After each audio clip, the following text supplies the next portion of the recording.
Break बाद रुक करते हैं आगे की खबरों पर। जेडीयू के राष्ट्रीय अध्यक्ष ललन सिंह ने गृह मंत्री अमित शाह के दौरे से पहले एक जनसंवाद में कहा कि मैं भी हिंदू हूं, मैं हाथ में कलावा भी पहनता हूं, लेकिन प्रचार नहीं करता। पीएम और गृह मंत्री सिर्फ दिखावा करते हैं। दरअसल केंद्रीय मंत्री अमित शाह ने बिहार दौरे को लेकर बीजेपी जमकर तैयारी कर रही है। वहीं जेडीयू उनके दौरे को विरोध को नहीं कर रही है, लेकिन लोगों के बीच में जाकर जनसंवाद के जरिए ये बता रही है कि अमित शाह यहां उन्माद फैलाने आ रहे हैं। जनसंवाद में ललन सिंह ने कहा कि बीजेपी के पास कोई रास्ता नहीं बचा है, इनके पास बस एक ही रास्ता बचा है कि धार्मिक उन्माद फैलाओ। बिहार में हिंदू मुसलमान सिख ईसाई के बीच नफरत फैलाना चाहते हैं, लेकिन बिहार के लोग शांति प्रिय है। मैं भी हिंदू हूं, हिंदू धर्म का मानता हूं, मंदिर भी जाता हूं, पूजा भी करता हूं, नास्तिक नहीं आस्तिक हूं। जो आस्तिक होते हैं वह मंदिर भी जाते हैं। मेरे हाथ में देखिए रक्षा सूत्र बंधा हुआ है, लेकिन हम दिन भर टीवी पर नहीं चलवाते हैं। हम पूजा करते हैं, ये आस्था की चीज होती है, ये प्रचार करने की चीज नहीं है, यह राजनीति करने का चीज नहीं है, यह विश्वास की चीज है। ललन सिंह ने प्रधानमंत्री नरेंद्र मोदी और गृह मंत्री अमित शाह पर हमला करते हुए कहा कि आज नरेंद्र मोदी और अमित शाह किसी मंदिर में चले जाएं,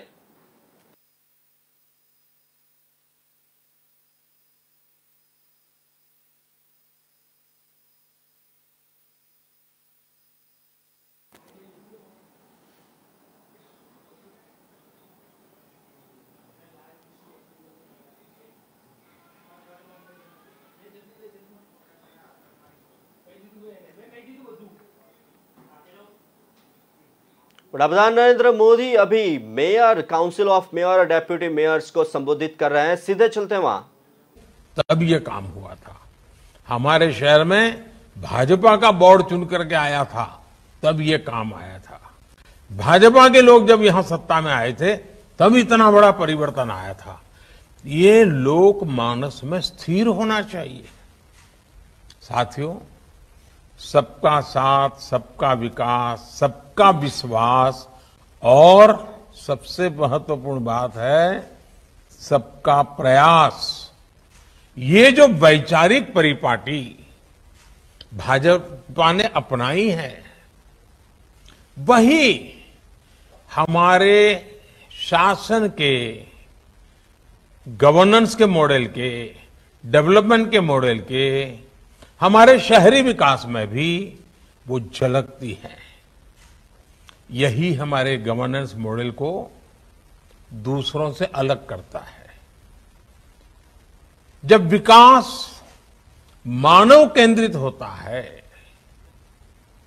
जब जीवन को आसान बनाना, ईज ऑफ लिविंग सबसे बड़ी प्राथमिकता होती है, तो सार्थक परिणाम जरूर मिलते हैं।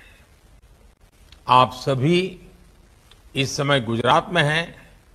मैंने भी वहां कई वर्षों तक वहां की जनता की सेवा करने का मुझे मौका मिला। वहां पर से मुझे एमएलए बनने का मौका मिला। बाद में लोगों ने मुझे मुख्यमंत्री का भी काम दिया। और जब मेरा लंबा कालखंड गुजरात में गया है और आप सब आज गुजरात में हैं, तो मैं स्वाभाविक कुछ बातें जो उदाहरण दूंगा उसमें थोड़ी गुजरात की चर्चा रहेगी।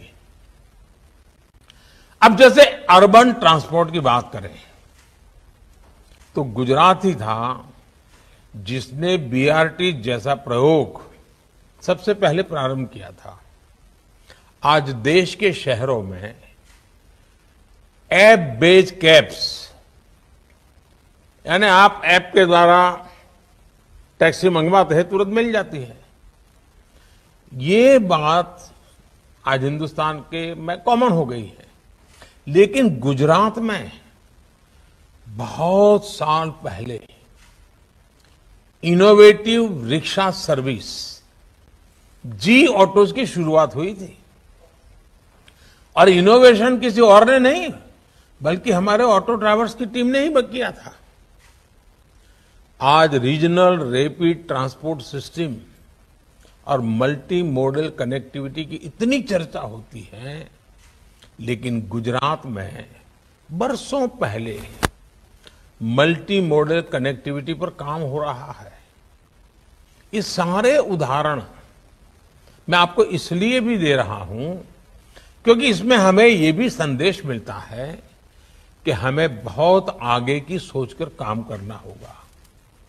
मुझे पता है कि आप में से कई मेयर्स इस दिशा में बहुत अच्छा काम कर रहे हैं और जब ये सम्मेलन हो रहा है तो हमें एक दूसरे से बहुत कुछ सीखना है। साथ बैठेंगे, साथ बातें करेंगे, बहुत चीजें जानने को मिलेगी, हर एक के नए नए प्रयोगों का पता चलेगा। साथियों, आजादी के अमृत काल में आज भारत अपने अर्बन इंफ्रास्ट्रक्चर पर अभूतपूर्व निवेश कर रहा है। 2014 तक हमारे देश में मेट्रो नेटवर्क 250 किलोमीटर से भी कम था।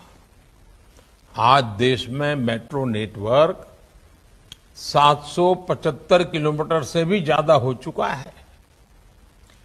1000 किलोमीटर के नए मेट्रो रूट पर आज काम चल रहा है। हमारा प्रयास है कि हमारे शहर होलिस्टिक लाइफस्टाइल का भी केंद्र बने। आज 100 से अधिक शहरों में स्मार्ट सुविधाओं का निर्माण किया जा रहा है। इन अभियान के तहत अभी तक देश भर में 75,000 करोड़ रुपए से अधिक के प्रोजेक्ट पूरे किए जा चुके हैं। ये वो शहर हैं जो भविष्य में अर्बन प्लानिंग के लाइट हाउस बनने वाले हैं। साथियों, हमारे शहरों की एक बहुत बड़ी समस्या अर्बन हाउसिंग की भी रहती है। मुझे याद है कि मुख्यमंत्री के रूप में शहरी निकायों के साथ मिलकर हमने झुग्गी में रहने वाले साथियों के लिए बेहतर आवास बनाने का अभियान शुरू किया था। इसके तहत गुजरात में हजारों घर शहरी गरीबों को, झुग्गी में बसने वाले परिवारों को पक्के मकान देने का बड़ा अभियान चलाया। इसी भाव के साथ प्रधानमंत्री आवास योजना शहरी, इसके तहत भी पूरे देश में करीब 1.25 करोड़ घर स्वीकृत किए गए हैं। साल 2014 से पहले जहां शहरी गरीबों के घरों के लिए 20,000 करोड़ रुपए का प्रावधान था, वहीं पिछले 8 वर्षों में इसके लिए 2 लाख करोड़ रुपए से अधिक का प्रावधान किया गया है। आप लोग ये आंकड़े याद रखोगे, मैं आशा करता हूं कि 2014 के पहले 20,000 करोड़ और आज 2 लाख करोड़ से ज्यादा। ये शहरी गरीबों के प्रति हमारी प्रतिबद्धता को दिखाता है। लेकिन ये हमारा दायित्व बनता है, जब सबका प्रयास, सबका विश्वास, ये कहते हैं, क्या इन लाभार्थियों के बीच जाके हम बैठते हैं, जो झुग्गी झोपड़ी में है, जिनको घर आगे चल के, इनको कभी जाकर के विश्वास देते हैं क्या? उनके बीच बैठ करके उनके लिए क्या काम हो रहा है उसकी चर्चा करते हैं क्या? हमें लगता है कि अखबार में छप गया तो काम हो गया। जितना ज्यादा गरीबों के बीच में जाकर के काम करेंगे, उनको जो लाभ मिलेगा, उस लाभ का वो समाज में सवाया करके वापस करेगा। गरीब का यह स्वभाव रहता है। साथियों, शहरों में रोजी रोटी के लिए जो साथी अस्थायी रूप में आते हैं, टेम्परेरी आते हैं, उनको भी उचित किराए पर घर मिले, इसके लिए भी बड़े स्तर पर काम चल रहा है। इस मेयर्स कॉन्क्लेव में आप सभी से मेरा आग्रह है कि अपने अपने शहरों में इस अभियान को गति दें, इससे जुड़े कार्य तेजी से पूरे कराएं और क्वालिटी में कॉम्प्रोमाइज मत होने देना। समय सीमा में काम करेंगे तो पैसे बचते हैं, उन पैसों का अच्छा सदुपयोग होता है। साथियों, शहरी गरीबों के साथ साथ जो हमारा मध्यम वर्ग है, उनके घर के सपने को पूरा करने के लिए भी सरकार ने हजारों करोड़ रुपए की मदद की है। हमने रेरा जैसे कानून बनाकर लोगों के हित सुरक्षित किए हैं, खास करके मध्यम वर्गीय परिवार। किसी स्कीम में पैसा डाल देता था, स्कीम पूरी नहीं होती थी। जिस काम का पहले नक्शा दिखाया जाता था, पैम्फलेट दिखाया जाता था, जब मकान बनता था तब दूसरा हो जाता था, साइज छोटी हो जाती थी, कमरा बदल जाता था। रेरा के कारण अब उसको ये अधिकार मिला है कि उसके जो निर्णय हुआ है वो चीज उसको मिलनी चाहिए। भाजपा के मेयर्स के रूप में, शहरों के मुखिया के रूप में रियल एस्टेट सेक्टर को बेहतर और ट्रांसपेरेंट बनाने का आपका दायित्व ज्यादा है। सुरक्षा के लिहाज से शहरों में बिल्डिंग का बेहतर और ट्रांसपेरेंट ऑडिट हो, ये बहुत आवश्यक है। पुरानी बिल्डिंगों का गिरना और बिल्डिंगों में आग लगना, ये चिंता का विषय होता है। अगर हम नियम कायदों का पालन करें, उसका आग्रही बने, उसको सुनिश्चित करना हमारी प्राथमिकता होनी चाहिए। साथियों, मैं आपको एक और बात बताना चाहूंगा। चुने हुए जनप्रतिनिधियों की सोच सिर्फ चुनाव को ध्यान में रखते हुए सीमित नहीं होनी चाहिए। चुनाव केंद्रित सोच से हम शहर का भला नहीं कर सकते हैं। कई बार शहर के लिए फैसला बेहतर होते हुए भी इस डर से नहीं किया जाता कि कहीं चुनाव में नुकसान हो जाए। अब मुझे याद है, मैं जब गुजरात में था तो 2005 में हमने अर्बन डेवलपमेंट ईयर मनाने का कार्यक्रम बनाया और करीब 100-150 ऐसे पॉइंट निकाले जिसके आधार पर शहर में चौराहे की चिंता करना, एंक्रोचमेंट को हटाना, सफाई की चिंता करना, बिजली के तार पुराने हैं तो बताना, बहुत सारे पैरामीटर्स थे। और जनभागीदारी से चौराहों के सुशोभन के लिए भी बहुत काम हुआ। अब उसमें एक मुद्दा था एंक्रोचमेंट हटाना। अब जब एंक्रोचमेंट हटाना शुरू किया तो मुझे मेरे गुजरात के भाजपा के नेता मिलने आए। उनका कहना था, साहब अभी तो हमारा कॉर्पोरेशन और पंचायतों का चुनाव आने वाला है, अपने कार्यक्रम कैसे ले लिया। अच्छा, मैं भी भूल गया था कि 2005 को मैंने अर्बन डेवलपमेंट ईयर बनाया, लेकिन उस समय चुनाव है, मुझे भी ध्यान नहीं था। जब सब लोग आए, मैंने कहा देखो भाई, अब ये बदल नहीं होगा। हमें लोगों को समझाना होगा, लोगों का विश्वास बढ़ाना होगा। मैं जानता हूं कि जब हम एंक्रोचमेंट को हटाते हैं तो जिसका जाता है उसको गुस्सा भी आता है, नाराजगी होती है।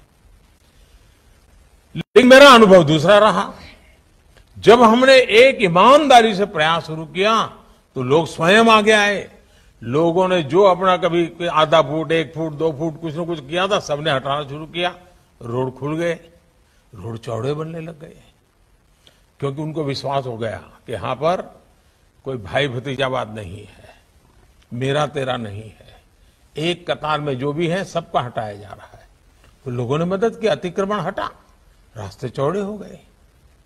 कहने का तात्पर्य यह है कि अगर हम सही काम करते हैं, जनहित में करते हैं, तो लोगों का साथ मिलता है, डरने की जरूरत नहीं जी। जब जनता को ईमानदारी दिखती है, बिना भेदभाव के अमल दिखता है, तब लोग स्वयं आगे बढ़कर के साथ देते हैं। साथियों, आर्थिक गतिविधियों के महत्वपूर्ण सेंटर्स के रूप में शहरों की प्लानिंग पर हमें विशेष फोकस करने की जरूरत है। हम चाहे या न चाहे, अर्बनाइजेशन होते ही रहने वाला है। शहरों का पर दबाव बढ़ने वाला है, शहरों की जनसंख्या बढ़ने वाली है, शहरों की जिम्मेवारियां बढ़ने वाली हैं, और ये भी सच्चाई है कि आर्थिक गतिविधि का केंद्र शहर में बहुत तेज गति से आगे बढ़ता है। और इसलिए हमें अगर हम मेयर है तो मेरा शहर आर्थिक रूप से समृद्ध हो, मेरा शहर किसी न किसी प्रोडक्ट के लिए जाना जाए, मेरा शहर टूरिज्म के लिए आकर्षण का केंद्र बने, मेरा शहर उसकी एक पहचान बने। इन सारी चीजों में आर्थिक व्यवस्थाएं जुड़ी होती हैं। आपने देखा होगा इस वर्ष का जो बजट है उसमें अर्बन प्लानिंग पर बहुत अधिक बल दिया गया है। अब यह भी आवश्यक है कि शहरों की प्लानिंग को भी विकेंद्रीकरण होना चाहिए, डिसेंट्रलाइजेशन। राज्य के स्तर पर भी शहरों की प्लानिंग होनी चाहिए, सिर्फ दिल्ली से नहीं हो सकता है। अब मुझे याद है मैं जब चंडीगढ़ में रहता था तो चंडीगढ़ के नजदीक में पंचकुला बहुत अच्छा डेवलप हुआ, उधर मोहाली अच्छा डेवलप हुआ, हमारे गांधीनगर के बगल में पेथापुर वगैरह बहुत अच्छी तरह से नए डेवलप हो रहे हैं। देश में ऐसे अनेक सैटेलाइट टाउन्स हैं जो बड़े शहर के नजदीक में विकसित होने चाहिए और योग से सैटेलाइट टाउन को डेवलप करने का काम करना ही चाहिए, तभी शहरों पर दबाव कम होगा। और बीजेपी ने सैटेलाइट टाउन्स को लेकर सचमुच में बेहतरीन काम करने का प्रयास किया है। आप लोग भी जानते हैं कि इस प्रकार के प्रयासों का कितना लाभ है। मुझे एक घटना याद आती है। भारतीय जनता पार्टी पहली बार अहमदाबाद में 87-88 में बहुमत मिला उसको, पहली बार शासन में आए। और उस समय सद्भाग्य से राज्य में भी जो सरकार थी उसमें उस समय जनसंघ था, भाजपा के लोग उसमें हिस्सा थे, भाजपा का लोग भी पार्टनर थे। तो उस समय अहमदाबाद म्युनिसिपल कॉर्पोरेशन में सब हमारे साथियों ने विचार किया कि भाई अहमदाबाद के अगल बगल में जो 40-50 किलोमीटर के एरिया है, लांबा है, बोपल है, आमली है, गोरा है, गुमा है, ये सारे जो इलाके हैं, अगर वहां सिटी बस जाना आना शुरू कर दें, लोगों को आने जाने की व्यवस्था मिल जाए, तो लोग शहर में आकर के रहने के लिए जो ज्यादा महंगा खर्च करते हैं वो वहीं रहना पसंद करेंगे। राज्य सरकार से बात हुई, राज्य सरकार का वो क्षेत्र तो उनका था ट्रांसपोर्टेशन का, लेकिन खैर मान गए, वो सहमति मिल गई और बसेस को काफी दूर दूर फैलाया। साबरमती के उस पार कालीगाम हो, साबरमती के भी कई दूर दूर के क्षेत्र उनको साथ जोड़ दिया, उधर गांधीनगर को जोड़ दिया। इसका परिणाम यह हुआ कि छोटे छोटे सैटेलाइट टाउन डेवलप हो गए, बहुत उनका शहर का विस्तार हो गया। तो शहर पर दबाव, हमें सैटेलाइट टाउन्स के अलावा टियर 2, टियर 3 सिटी, उन शहरों की प्लानिंग भी राज्यों ने अभी से करनी चाहिए, क्योंकि अब टियर 2, टियर 3 सिटी भी इकोनॉमी एक्टिविटी के सेंटर बन रहे हैं। आपने देखा होगा स्टार्टअप्स, आजकल हमारे स्टार्टअप्स टियर 2, टियर 3 सिटी में हो रहे हैं। लोग भी सोचते हैं भाई छोटा मोटा कारखाना लगाना है तो छोटे शहर में लगा देंगे, बड़े शहर में जाने की जरूरत नहीं है, तो थोड़ा सस्ते में काम शुरू हो जाएगा। हम अगर प्लानिंग से टियर 2, टियर 3 सिटी को भी डेवलप करेंगे तो बड़े बड़े महानगरों पर जो दबाव आता है वो भी कम हो जाएगा और वहां पर रोजगार के अवसर भी बढ़ जाते हैं। हमें यहां इंडस्ट्रियल क्लस्टर डेवलप करने पर जोर देना चाहिए। किस नगर पालिका में किस प्रकार की इंडस्ट्री का क्लस्टर बन सकता है, पास की 2-3 नगर पालिकाओं में क्या हो सकता है, तो इकोनॉमी को बढ़ाने में वो बहुत मदद करते हैं। जो अर्बन प्लानिंग और कैपेसिटी बिल्डिंग में हमें स्टैंडर्डाइजेशन की बहुत आवश्यकता है। हमें कैजुअल, एडहोक इन चीजों से बाहर आ जाना चाहिए, नीति निर्धारित कर करके करना चाहिए। आप देखिए बदलाव अच्छे आएंगे, डिसीजन में भी ट्रांसपेरेंसी आएगी, ग्रे एरिया लगभग खत्म हो जाएगा। साथियों, स्थानीय निकायों को बजट के लिए ज्यादा से ज्यादा आत्मनिर्भर कैसे बना सके। देखिए, शहर का विकास करना है तो शहर को धन भी लगता है। कभी हम स्कूल के बच्चों को बताते ही नहीं है कि भी रोड बना है तो रोड कितना खर्चा लगा है, ये फुटपाथ बना है तो फुटपाथ का कितना खर्चा लगा है, ये पैड लगाने के लिए जो लोहे का हमने सुरक्षा कवच बना है उसका कितना खर्चा लगता है, ये बिजली के खंभे लगे वो कितना खर्चा। समाज को भी, लोगों सामान्य मानव को पता नहीं होता है कि सारी चीजों का कितना खर्चा लगता है। वो अपने घर में एक छोटी भी दीवार बनाता है तो उसका खर्चा पता चलता है, लेकिन नगर में इतने सारे खर्चे उसको पता नहीं होता है। हमें उसको प्रशिक्षित करना चाहिए, बच्चों को समझाना चाहिए, देखो इतना महंगा होता है, इसको नुकसान नहीं होना चाहिए, हमारी संपत्ति है। समाज को जोड़ते रहना चाहिए। साथियों, अर्बन प्लानिंग में हमने देखा होगा कि शहर के सामान्य मानवीय की सुविधाओं को कौन संभालता है भाई? बड़ा वर्ग जो है वो कोई बड़े बड़े मॉल में नहीं जाता है, उसकी तो आवश्यकताएं रेहड़ी पटरी वाले पूरे करते हैं। रेहड़ी पटरी वाले जो होते हैं, ठेले वाले लोग होते हैं, जो मोहल्ले में आके सब्जी बेचते हैं, अखबार वाले आते हैं, कपड़ा बेचने वाले आते हैं, कभी फुटपाथ पर बैठे हुए लोग, वे भी इकोनॉमी का एक बहुत बड़ा ड्राइविंग फोर्स होते हैं और सामान्य मानवीय की सेवा बहुत करते हैं। क्या हमारे पास उनकी योजना है क्या? अब देखिए, स्वामित्व योजना, पीएम स्वनिधि योजना चल रही है। मैं आप सभी मेयरों से आग्रह करूंगा कि आपके महानगर में एक भी रेहड़ी पट्टी वाला ऐसा न हो कि जिसका रजिस्ट्री न हुई हो, पीएम स्वनिधि से बैंक से उसको पैसा न मिला हो और उसकी ट्रेनिंग न हुई हो, मोबाइल फोन से डिजिटल वो कैसे लेन देन करे। वो सब्जी बेचेगा, दूध बेचेगा तो भी डिजिटली पैसा लेगा, वो देगा। वो थोक में सब्जी खरीदने जाएगा तो भी डिजिटली पेमेंट करेगा। अगर वो ये करता है तो उसके ब्याज में धीरे धीरे कटौती की जाती है। इतना ही नहीं, उसे कुछ इनाम भी दिया जाता है। आप बताइए, रेहड़ी पटरी वाले प्राइवेट में जो महंगे ब्याज से पैसे लाते हैं उनको कितनी मुक्ति मिल जाएगी। और मैं तो ये भी कहूंगा कि साल में एक बार इन रेहड़ी पटरी वालों का परिवार के साथ सम्मेलन करना चाहिए। उनके बच्चों में जो टैलेंट हो उनको इनाम देना चाहिए। उन बच्चों के द्वारा गीत संगीत के कार्यक्रम करने चाहिए। ये एक बहुत बड़ी ताकत होते हैं जी। मैं तो चाहूंगा जितने मेयर बैठे हैं उसको करें, ताकि उनको भी लगेगा वो महानगर की सेवा कर रहे हैं, वो जनता का भला करने के लिए काम कर रहे हैं। देखिए, आज करीब 35 लाख ऐसे हमारे रेहड़ी पटरी वाले साथी हैं जिनको बैंक से पैसा मिला है। और मैंने देखा है कि वो समय के पहले वापस भी देते हैं और नया ऋण भी ले लेते हैं। साथियों, ये सिर्फ वन टाइम कर देने की सुविधा, ये लगातार उसका व्यापार चलेगा बैंकों के साथ, और डिजिटल पेमेंट से उसको बहुत लाभ मिलेगा, उससे गति मिलेगी। देखिए, पीएम स्वनिधि का आप अपने शहरों में व्यापक विस्तार करें और इनको होने वाली परेशानियों को कैसे आप कम कर सकते हैं उनको ट्रेनिंग करो। आप उनके साथ बैठिए और उसमें आपकी ताकत बढ़ेगी। आप जरा उनसे बात करके देखो। साथियों, शहरों की समस्याओं को सुलझाने के लिए ये भी आवश्यक है कि हमें हमारी आदतें बदलनी पड़ती है।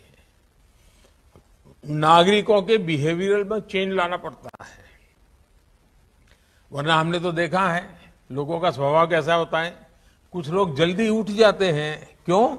तो अपने घर का कचरा साफ करके बगल वाले के घर के सामने डाल देते हैं। फिर बगल वाला जब कूड़ा कचरा साफ करता है तो वो उठा करके इस घर के सामने डाल देता है। अब ये आदत कौन बदलेगा जी? हमने नागरिकों के स्वभाव को बदलना होगा। बिजली बचाने की आदत डालनी पड़ेगी, पानी बचाने की आदत डालनी पड़ेगी, समय पर टैक्स भरने की आदत डालनी पड़ेगी, गंदगी न करने की आदत डालनी पड़ेगी, स्वच्छता और सुशोभन का आग्रह करने की आदत डालनी पड़ेगी। इसके लिए मेहनत करनी पड़ती है भाई। और आप वहां के काउंसिलर, वहां के मेयर ये काम बहुत आसानी से कर सकते हैं। और इसके लिए हमें भिन्न भिन्न प्रकार के कार्यक्रम करने चाहिए। निबंध स्पर्धा हो, रंगोली स्पर्धा हो, बच्चों की रैलियां हो, कविताओं का सम्मेलन हो, स्वच्छता पर कविताएं हो, ऐसे भांति भांति के जन जागरण के कार्यक्रम करने चाहिए। दीवारों पर अच्छी तरह से उसको लिखा, जैसे बगीचे होते हैं। मुझे बताइए, बगीचों को संभालने का जवाब गांव के नागरिकों का है कि नहीं है? क्योंकि हमने तो तय किया नहीं, म्यूनसिपालिटी के 2 आदमी होंगे, वो समझी नहीं। हमें जो लोग डेली बगीचे में आते हैं उनकी एक कमेटी बना देनी चाहिए। और हम ये भी कर सकते हैं कि भाई वहां एक टेम्पररी ऐसे बोर्ड लगाने की व्यवस्था की हो है कि भाई उस इलाके के जो बच्चे अच्छे ड्राइंग बनाएंगे तो चलो भाई शनिवार शाम को 6 से 7 यहाँ पर उनके ड्राइंग डिस्प्ले करेंगे। कोई अच्छे कविताएं लिखते हैं तो चलो भाई रविवार शाम को यहाँ पर कविता का पाठ बगीचे के अंदर सब नौजवानों को बुला करके करेंगे। हमारे बगीचों को जिंदा बना देना चाहिए, हमारे शहर की आत्मा के रूप में जागृत बना देना चाहिए, तो बगीचा भी अच्छा रहेगा। सरकारी खर्चे की जरूरत है, वही अपना संभालेंगे बगीचा, वही सोचेंगे भाई ये तो हमारी जगह है, इसमें हम गंदगी नहीं होने देंगे, पेड़ पौधे को टूटने नहीं देंगे। हमें नेतृत्व देना होगा। सब काम पैसों से होता है ऐसा नहीं है जी। अधिकतम काम जन सामान्य के समर्थन से होते हैं, और ये चुने हुए जनप्रतिनिधि जितना ध्यान देते हैं उतना परिणाम मिलता है। और हमने तो देखा है स्वच्छता के विषय को देश ने उठा लिया। पूरे देश के हर घर के अंदर छोटा बच्चा भी स्वच्छता की बात करने लग गया। हमारे शहर में भी कूड़ा कचरा, गीला कचरा को कहां होगा, सूखा कचरा कहां होगा, उसको उठाने की व्यवस्था होगी। हम जितनी ज्यादा लोगों की आदतें बदलने के लिए आग्रही बनेंगे, मुझे पूरा विश्वास है कि हमारी व्यवस्थाएं विकसित हो रही हैं, उनका ज्यादा से ज्यादा लाभ हमारे नागरिकों को मिलता रहता है। हमें ये सारी चीजों को ध्यान रखते हुए आगे बढ़ना है, उसका आगे चल के काम में उपयोग हो गया। अब मैं एक बात बताऊंगा, हम देखते हैं कि सरकार की तरफ से सीसीटीवी कैमरा रखते हैं, जाता तो होम मिनिस्ट्री लगाती है, पुलिस के लोग करते हैं। लेकिन क्या ये सीसीटीवी कैमरा हम नागरिकों को, सरकारी दफ्तरों को कह सकते हैं कि भाई आपका प्राइवेट जो सीसीटीवी है, एक कैमरा घर के बाहर भी देखने के लिए रखो? कितने सीसीटीवी कैमरा का नेटवर्क खड़ा हो जाएगा, बिना खर्चे हो जाएगा। अच्छा, अभी हम क्या करते हैं, सीसीटीवी कैमरा का उपयोग क्राइम डिटेक्शन के लिए करते हैं। अगर ट्रैफिक कंट्रोल करना है तो भी सीसीटीवी कैमरा का उपयोग हो सकता है। स्वच्छता के लोग काम करने वाले समय पर आए कि नहीं आए, वो भी सीसीटीवी से देखा जा सकता है। एक ही चीज का मल्टीपल उपयोग कैसे हो? अब आपने देखा कई शहरों में integrated command and control centre बन चुके हैं, उन्हें भी मल्टीपल यूटिलिटी के रूप में उपयोग किया जा सकता है। और इसके लिए हमें जुड़ना पड़ता है जी। हम उसके साथ इन्वॉल्व हो जाते हैं तो हम कर सकते हैं। देखिए, आप सभी जानते हैं, मान लीजिए आपका अच्छा सा मकान है, घर के पास बढ़िया महंगी गाड़ी भी खड़ी है, लेकिन अगर परिवार में ढंग से कुछ चीजें नहीं है, सब इधर उधर पड़ा हुआ है, सोफा का ठिकाना नहीं, चेयर का ठिकाना नहीं, कोई भी व्यक्ति आएगा उसके वो कार देख करके उसको अच्छा लगेगा, अंदर वो गंदा देख करके बुरा लगेगा, वो आपके घर की छवि कहां से ले जाएगा? आपने कैसा व्यवस्था रखी उस पर कर जाएगा। आपका रहन सहन कैसा है? हमारे शहर की छवि भी हम कैसे रहन सहन रखते हैं इस पर निर्भर करता है। और इसलिए हमें सौंदर्यीकरण, ब्यूटिफिकेशन, मैं तो लगातार कहता हूं हर बोर्ड में हर महीने सिटी ब्यूटी कंपटीशन होते रहना चाहिए और इनाम घोषित होना चाहिए कि इस बार चलो भाई 13 नंबर का वार्ड ब्यूटिफिकेशन में आगे आया, 20 नंबर का वार्ड आया, 25 नंबर का वार्ड आया। लगातार स्पर्धा चलनी चाहिए और नागरिकों के बीच में स्पर्धा खड़ी होनी चाहिए।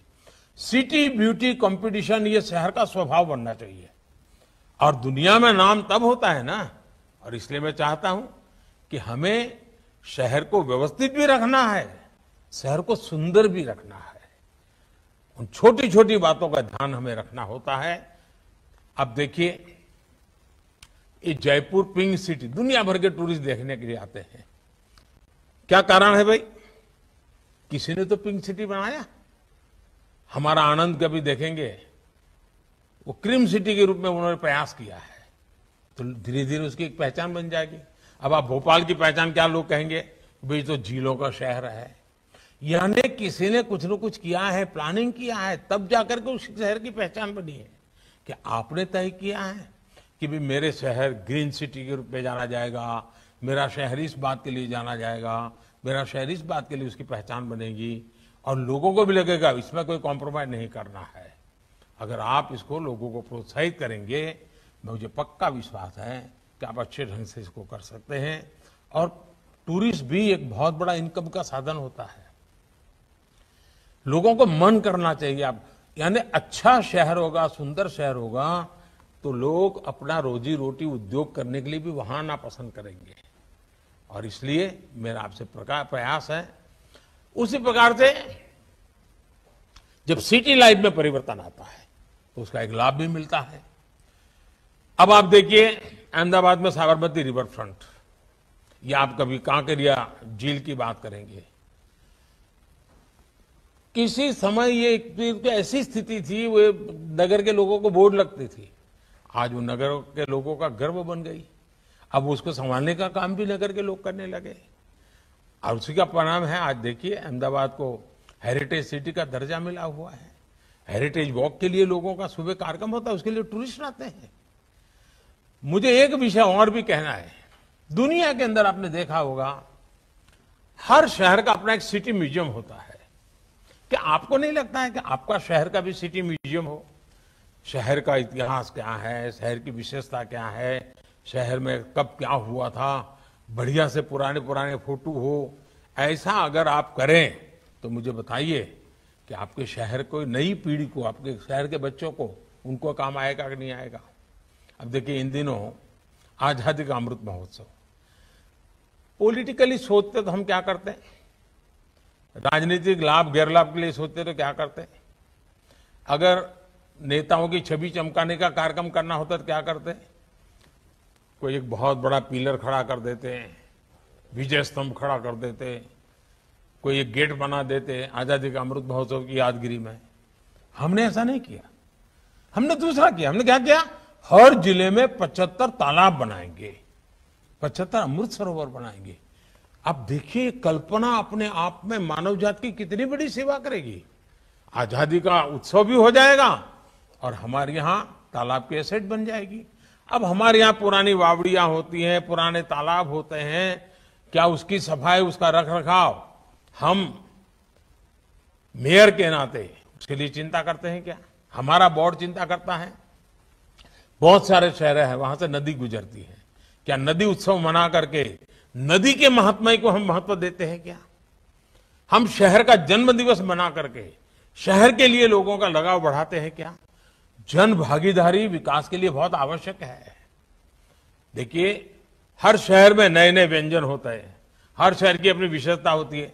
अब आप मुंबई में जाएंगे तो कहे भाई खाऊ गली जाना है, अहमदाबाद में जाएंगे तो कहे माणिक चौक जाना है, दिल्ली में जाएंगे तो कहे परोठे वाली गली में जाना है, बनारस में जाएंगे तो कहे कचौड़ी वाली गली में जाना है। यानी हर शहर में ऐसी विशेषता होती है। लेकिन क्या कभी आपने पुराने जमाने में जो चला अभी उसको हाइजीनिक दृष्टि से, हाइजीन फोकस करते हुए, वहां पर बेचने वाले लोग साफ सुथरे हैं, उनके हाथ में कुछ पहना हुआ है, हाथ नहीं लगाते हैं, पानी को हाथ नहीं लगाते हैं। अब देखिए लोग कॉन्शियस सोसाइटी बनी है, तो लोग 5 स्टार होटल में जाना पसंद नहीं करेंगे, गली में आकर के खाना पसंद करेंगे। यहाँ तो बहुत साफ सफाई बहुत होती है। क्या आप अपने शहर में कम से कम एक इलाका ऐसा नहीं बना सकते? पक्का बना सकते हैं दोस्तों। लोग याद करेंगे कि हाँ भाई पहले तो यहाँ ऐसे ही लोग खड़े हो जाते थे, कोई पानी पूरी बेचता था, कोई पकौड़े बेचता था, अब इतना शानदार हो गया। और जब शानदार होगा ना तो लोग 2 रुपये ज्यादा देने के लिए तैयार हो जाते हैं। सौंदर्य भी बढ़ता है, स्वास्थ्य के लिए भी लाभ होता है। ये सारी चीजें एक दूसरे से जुड़ी हुई है। देखिए बीते 8 वर्षों में सतत प्रयासों से आज स्वच्छता को लेकर अभूतपूर्व जन जागृति हम देख रहे हैं। लेकिन उसको भी अब नेक्स्ट स्टेज पर लेना पड़ेगा, हमें नेक्स्ट जनरेशन सोचना पड़ेगा। स्वच्छता को हमें स्थिर बनाना है, स्थायी बनाना है, तो solid waste management, waste to wealth, ये हमारी व्यवस्था का, हमारी योजना का हिस्सा होना चाहिए। 2014 से पहले की तुलना में सॉलिड वेस्ट की प्रोसेसिंग कभी 18% होती थी 2014 के पहले, आज हम 75% तक पहुंचे हैं। लेकिन वह रुकना नहीं है जी। हमें इस अभियान को और तेज करना है। शहरों में जो कूड़े के पहाड़ हैं उनसे मुक्ति पाने के लिए हमें अपने प्रयास बढ़ाने हैं। अब देखिए, सूरत की बात होती है, इंदौर की बात होती है, कैसे हुआ? यही किया गया। अब तो इंदौर में तो कूड़े कचरे में से उन्होंने गैस का प्लांट लगा दिया है, कमाई शुरू कर दी है। यानी एक प्रकार से उसमें तो कमाई आना शुरू हो जाती है। सामाजिक संगठन भी उसके साथ जुड़ जाते हैं। और मैं चाहूंगा कि हम इस दिशा में प्रयत्न करें। कितने ही शहरों में देखते हैं कि युवाओं ने मिलकर के छोटे छोटे संगठन बनाए, एनजीओ बनाए, वो स्वच्छता का काम करते हैं, सुशोभन का काम करते हैं। आपको भी देखना चाहिए कि आपके हर वार्ड में ऐसी युवकों की कंपटीशन हो, वो ऐसे ऊर्जावान युवा आगे आए, वे छोटी छोटी टोलियां बनाए और डेली आधा घंटा, 1 घंटा, आधा घंटा, 1 घंटा, कोई सप्ताह में 1 घंटा ऐसा दे। आदत डालनी चाहिए, आपको नेतृत्व देना चाहिए। नई पीढ़ी, नए नौजवान की पीढ़ी करने की शौकीन होती है, स्वभाव होता है, उनको अच्छा लगता है। सिर्फ उनको दिशा देने की जरूरत है। और तभी जाकर के सबका प्रयास एक विकसित शहर, विकसित भारत बनाने के लिए काम आता है। और हमें विकसित भारत बनाना है तो हम इन चीजों को, देखिए भाजपा के मेयर का कार्य, भाजपा शासित निकायों का कामकाज अलग से अलग नजर आना चाहिए। और ये मेरी तो अपेक्षा है ही है, लेकिन आपका भी संकल्प होगा, आप भी चाहते होगा। और इसलिए अब जैसे ग्लोबल वार्मिंग की चर्चाएं बहुत होती हैं, पर्यावरण की चर्चाएं होती हैं, कभी नगर पालिका के रेवेन्यू की चर्चा होती है। क्या कभी आपने साइंटिफिक तरीके से आपकी जो स्ट्रीट लाइट है उसका ऑडिट किया है? क्या एलईडी बल्ब आपकी स्ट्रीट लाइट में 100% लगा है? क्या आपने तय किया कि रात को 10 बजे तक ये लाइट जरूरी है, लेकिन 10 बजे के बाद ये इलाका है 6 बजे के बजाय 2 लाइटें होगी तो चलेगा, 12 बजे के बाद इस पूरे रोड पर 1 लाइट होगी तो भी चलेगा, सुबह 5 बजे के पहले कई जगह पे लाइटें नहीं होगी तो चलेगा। साइंटिफिक तरीके से, टेक्नोलॉजी की मदद से सब संभव होता है। कितनी बिजली का पैसा बचेगा? वो विकास के काम आएगा कि नहीं आएगा? पानी की मोटर, ये जो कितनी बर्बादी होती है, बचत होगी तो फायदा होगा कि नहीं होगा? और इसलिए हमें आर्थिक दृष्टि से भी और समाज हित में भी प्राकृतिक संसाधनों की रक्षा करना, ये हमारे एजेंडा में होना चाहिए। हम वेस्टफुल एक्सपेंडिचर के पक्ष में नहीं होने चाहिए। जितना ज्यादा इस प्रकार से देखिए बदलाव आए, मुझे भी हमारे साथ ये हैं से जब जाए एक नई श्वास लेकर नए सीख करके जाएंगे, कुछ सीख एक और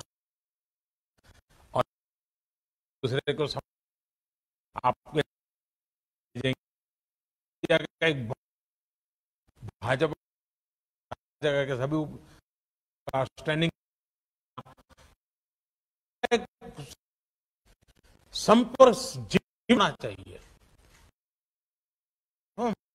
अगर इलाहाबाद में कुछ वो पता चला, पुणे और ना, जितना ज्यादा हमारा संपर्क जीवन, मुझे पक्का विश्वास है कि हम सब मिलकर के भला करेंगे, भी भला करेंगे, करेंगे। सबको